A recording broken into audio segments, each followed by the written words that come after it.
asked everyone to go out of the water as they're looking for someone, seeing someone is drowned or is drowning.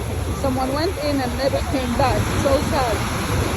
I hope they find the person. And God bless the crew, the lifeguards, who went into the water to look for whoever went inside and never came back.